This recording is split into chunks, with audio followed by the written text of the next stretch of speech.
Hey, my YouTube family, how are you guys doing? Hope this video is finding you all doing well.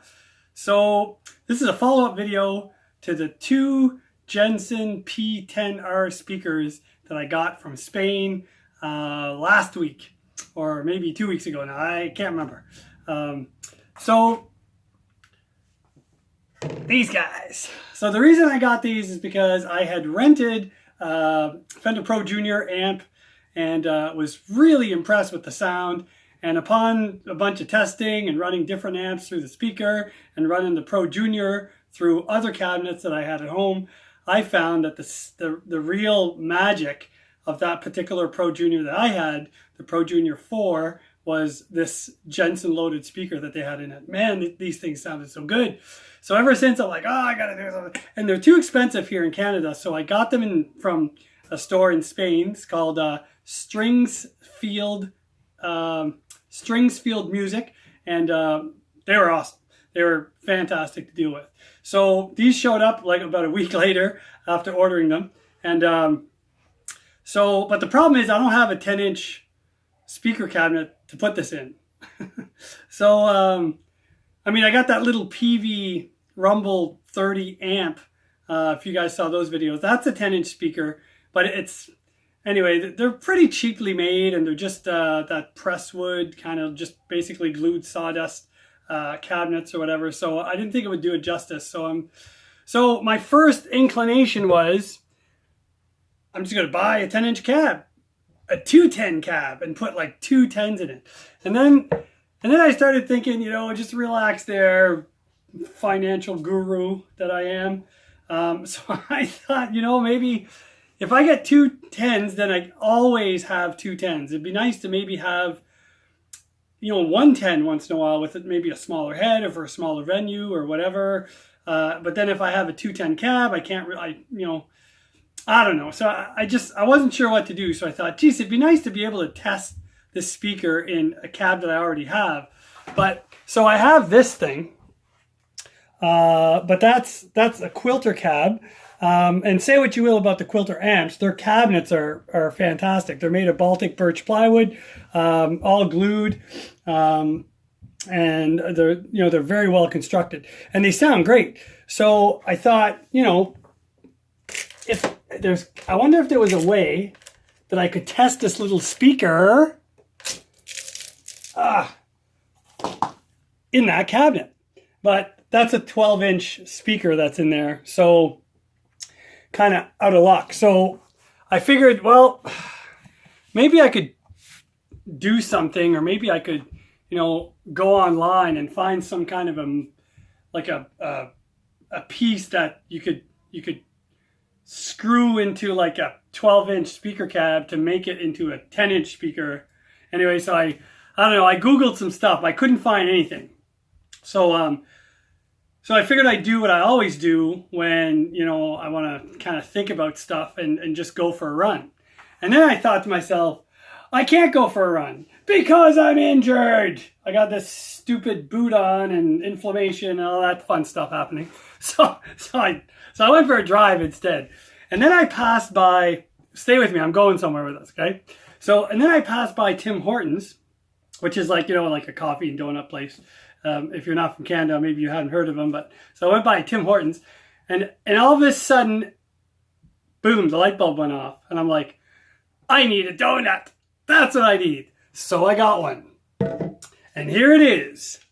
Here is my custom-made donut. So I call this a 12 to 10-inch speaker adapter ring. Right? So so what I did, I took some measurements, and I brought this to a friend of mine who has a CNC machine. We'll call him GL because I don't know, he doesn't know I do these videos and stuff. And I didn't really get his permission to use his name, but we'll call him GL. The guy's awesome. He always has a smile on his face. And every time I pull up, kind of has this weird smirk on him because he knows I got some weird idea that I want to try out, right? So yeah, so basically what it is, the outer ring is the size of a 12-inch speaker, and the inner ring is the size of my 10-inch Jensen, you can see there's holes drilled in there. So my idea, now I haven't tested this. I just got this back. He just called me back and I just modded it up. I'll show you what I did. And it's not even painted or anything. I just picked it up. So I thought I better share this with my peeps before, right? Because I know a lot of videos out there, when you watch the video, like it's already been tried, tested, and true, and everything works and everything goes well. But I like just do the video and whatever happens, you guys get to see it so that you know that not everything works the first time. Okay. So basically this is Baltic birch plywood, the same as my cabinet. And this is about 1/8 of an inch thick on this panel here. And this is 3/4 inch plywood. So this part here is supposed to recess into my cab where the opening of this 12-inch speaker is. And then this part, I didn't want to mod the cab or screw anything inside the cab.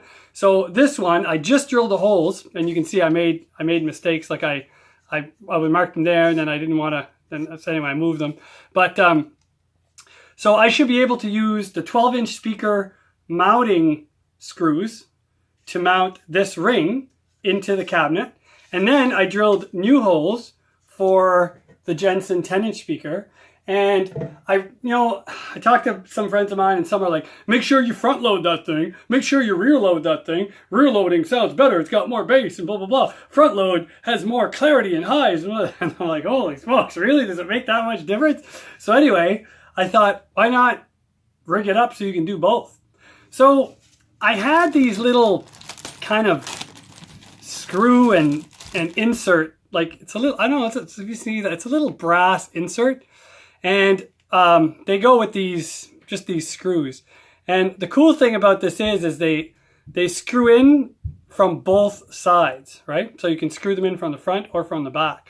So what I did is I put 4 of those inserts in the ring here. I don't know if you can, oh yeah, you can see them in there. See that? So I put 4 of them in the rings, and I had to modify a screwdriver to fit in this groove so I could like screw them in all the way. So I centered this little insert inside the 3/4 inch plywood, because the insert is only about 3/8 of an inch thick. So right now it's positioned like in the middle, roughly. Sorry, my finger's in the way there, but you get what I'm trying to show you here. So it's positioned like in the middle of the 3/4 inch plywood, like approximately. So I can screw this in from the back side or from the front side. So I can front load or back load the speaker.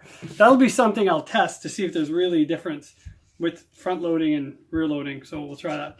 So basically I thought, I don't know if I screwed these holes big enough, like these ones, like to line up in the cabinet, but I thought, hey, let's share this with my peeps and we'll try it out right now.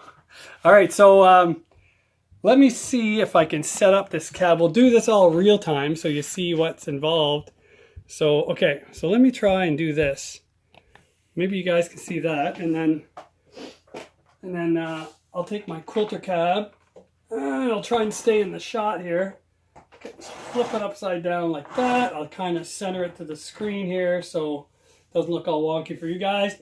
All right, so, and I had started taking the speaker out before I did this video, and I thought, oh, maybe I should do the video as I'm doing this. So there's already 2 screws out of 3 screws, 2 I guess. So I'll take the remaining 2 out.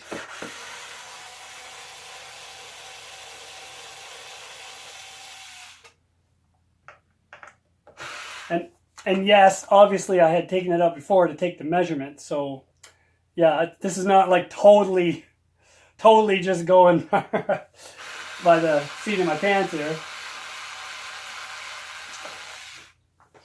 And I can show you those measurements.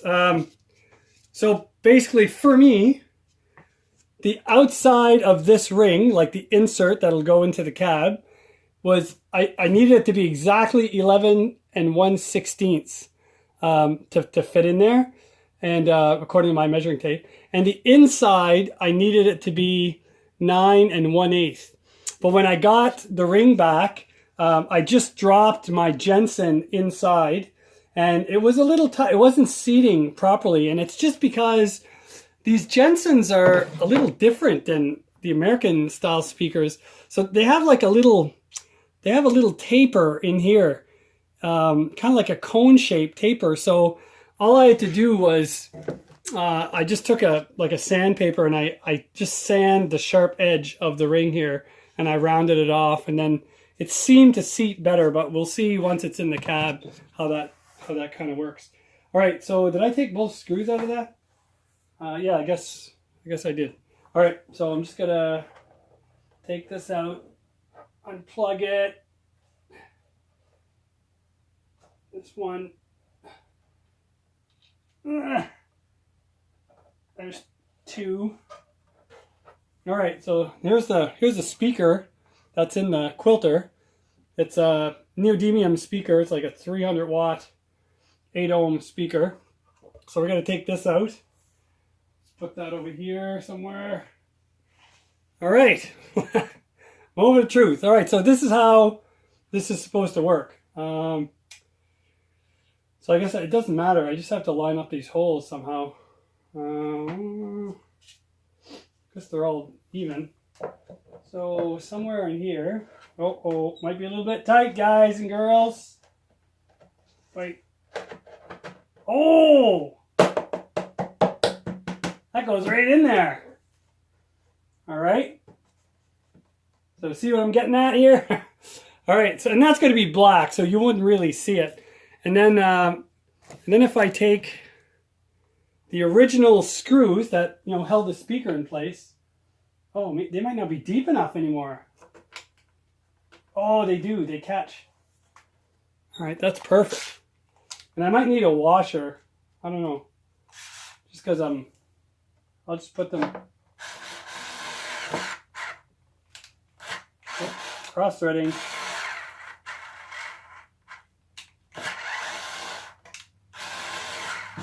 There we go.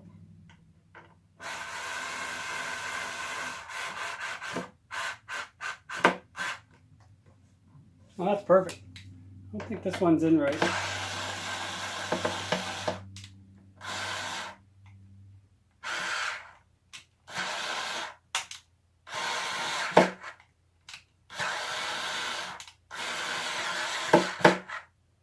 All right, I'll need to do something with that one. It's just to show you right now.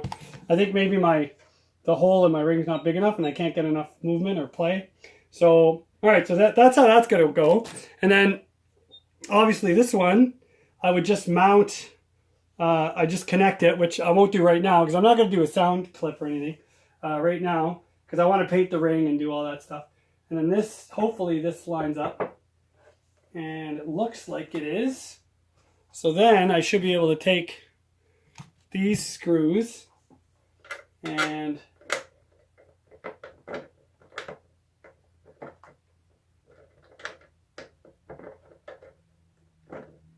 all right, why can't I get that in there?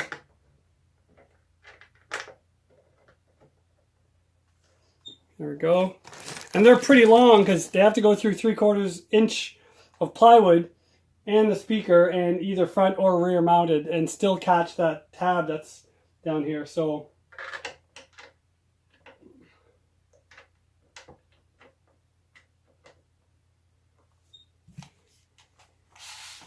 but there's nothing in the back of the cab, so even if they stick out, it wouldn't really matter.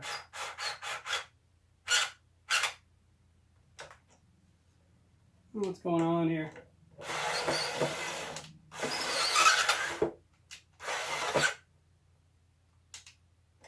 Oh, I see. The threads are catching in the speaker, in the speaker hole, and it's throwing it off. So I might have to do a little bit of grinding. Sorry, guys. So there you go. You're going to run into some problems when you don't test stuff before you make your videos. Haha. So the problem was this little thing. The insert that was in this hole, I cross-threaded it, and it jammed in there, and then I kind of pushed it out as I tightened the screw, so they weren't really lining up. And then the other problem was when I sanded the stuff after putting these inserts in, I didn't blow out the thread, so there was a bunch of gunk in the thread. So, all right, so this is screwed in. I just have 2 screws in right now, and then I'll just, there. So these just line up like that, and these will get in there like that. That'll work. I only need to put 2 in just to show you, and then.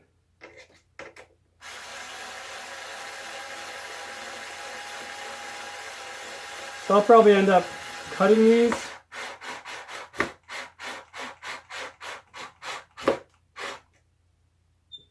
One.